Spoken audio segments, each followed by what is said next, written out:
Je vous en Maître prie. Blanche de Grandvilliers, nous sommes ravis de vous accueillir aujourd'hui.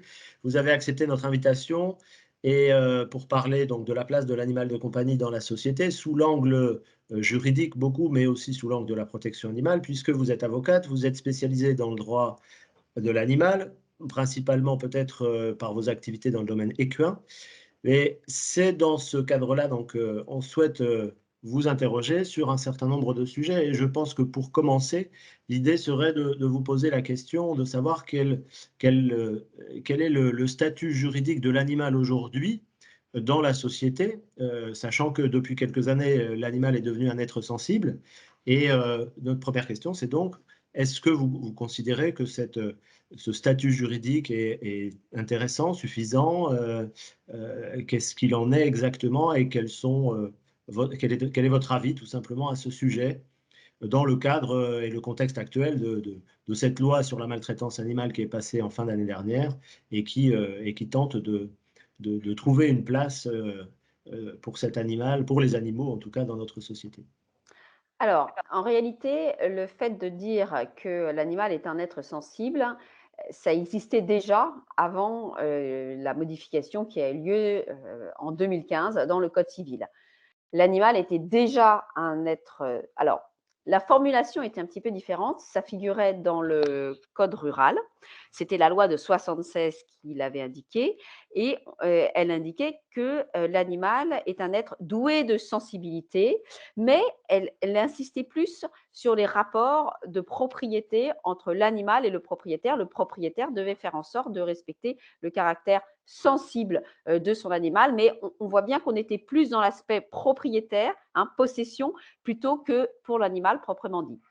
Donc finalement, quelque part, la loi de 2015 n'a fait, en réalité, on pouvait penser qu'elle n'avait fait que qu'introduire cette notion de sensibilité dans le code civil, et en fait, on s'aperçoit qu'elle a eu des effets bien plus importants qu'un simple symbole. Au départ, on s'est dit, bon, bah, c'est juste, finalement, c'est vrai que quand la loi a été proposée, certains ont pu penser que finalement, ça n'allait rien changer. Mais en réalité, ça a tout changé parce qu'au-delà de l'effet symbole, hein, de rappeler que l'animal n'était pas une chose, même s'il reste soumis au régime des biens, eh bien, les associations de protection animale qui ont porté ce projet ont finalement, instillé un doute qui est parfaitement légitime. C'est de dire, une fois qu'on a dit que l'animal est un être sensible, on ne peut plus lui appliquer le régime des meubles. Même si c'est ce que dit, au départ, l'article 515-14, puisqu'il dit: C'est un être sensible, mais sous réserve des lois qui le protègent, on lui applique le régime des biens meubles. Et là, toutes les associations qui ont porté ce projet continuent de dire, eh ben, on a créé quelque chose d'hybride qui ne fonctionne pas parce que on a les personnes, on a les choses, et là, on a un être sensible, mais du coup, on ne peut plus lui appliquer le régime des meubles. Et je pense qu'aujourd'hui, il y a un consensus, non pas peut-être sur la protection, non pas sur, pardon, sur la personnalité juridique des animaux, parce que là, bon, il y en a qui sont pour, il y en a qui sont contre, il y a des débats. Mais en revanche, c'est vrai qu'on commence à avoir un consensus sur le fait qu'il faut donner un statut propre aux animaux qui soit différent du statut des choses. Et ça, c'est effectivement la loi de 2015 qui l'a permis. Si vous aviez une ou deux recommandations en matière d'évolution du statut juridique du coup de l'animal dans les années à venir, qu'est-ce que vous diriez en fait? Qu'est-ce que vous proposeriez? Qu'est-ce qui vous semblerait le plus important de, de- de défendre pour améliorer le statut juridique, enfin, ou donner un statut juridique peut-être, vous l'avez dit tout à l'heure, mais Oui, alors, le plus important, bah, on l'a dit, le plus important, bah, c'est la protection, mais ça, la protection, alors elle est assurée à titre, c'est la lutte contre la maltraitance.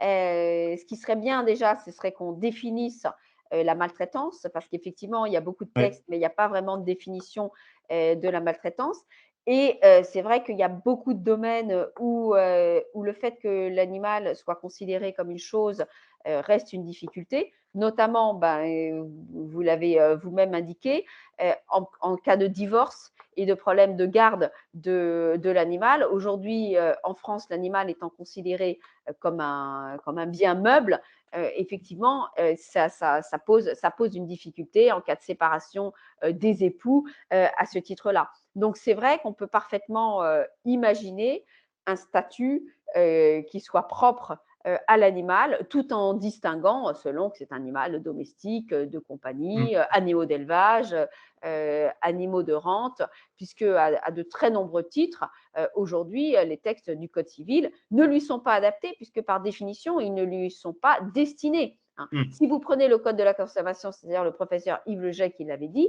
dans le code de la consommation, pas une fois vous avez le mot animaux, sauf aujourd'hui maintenant pour l'exclure de la garantie de conformité. mmh, mmh, mmh, Donc, et pourtant, il y a tout un pan du code de la consommation qui s'applique aux éleveurs. mmh, bien sûr, ouais. Donc c'est plutôt en fait sur une réflexion autour de la spécificité du vivant C'est finalement, ça, qu'il faut mener vraisemblablement sur le côté enfin c'est ce que vous dites en tout cas, si je comprends bien, enfin c'est ça. C'est exactement. Ce vraiment n'est créer, voilà, créer, une particularité, de cette, juridique, hein, de l'animal, dans la société, enfin voilà, pour qu'il ait sa place vraiment dans la société, sans forcément aller jusqu'à lui donner la même place que l'homme, bien enfin peut-être.